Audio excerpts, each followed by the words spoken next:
كيف حالكم أستاذتنا؟ أهلا بك عزيزي، من أي بلاد؟ الأردن؟ اليمن. اليمن. نعم. أول مشاركة لدينا من اليمن. أهلا وسهلا. حياكم الله أستاذة. طبعا أولا أنا معجب بمحتواك الجميل والنادر رغم الهراء الموجود في هذا العالم الأزرق، وأحييك على هذا المجهود. شكرا شكرا أستاذي.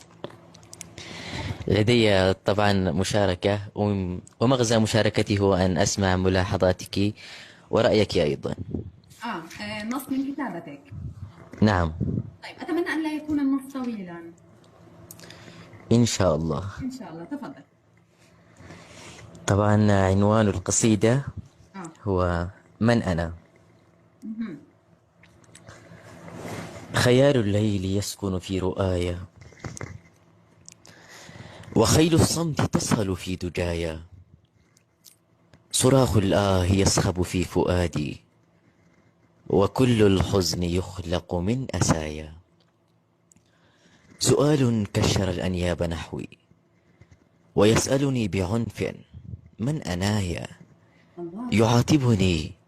يعاتبني ويضنيني بماذا، ويسأل من أنا ولم عنايا.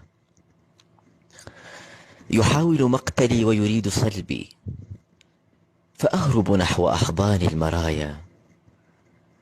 أيسأل من أنا وأنا سؤال تذيله القنابل والشظايا.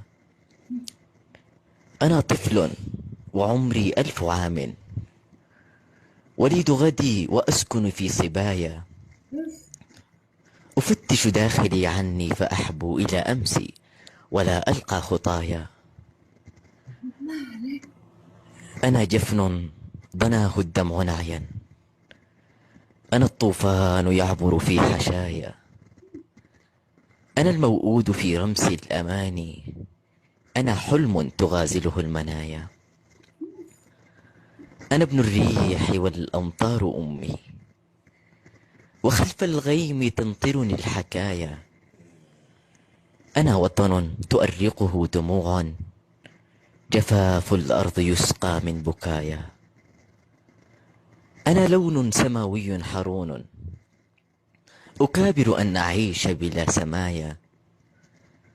أنا نجم تؤرقه الليالي، أنا ركن حبيس في الزوايا.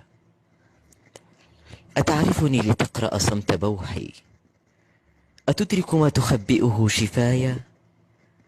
أنا عني فقيد لم أجدني، وتحملني كما طفل يدايا. أواري داخلي أوجاع قومي، وأحمل فوق أكتاف الضحايا.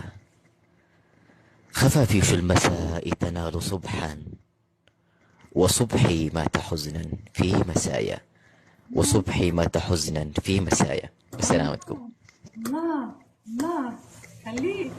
وين رايح؟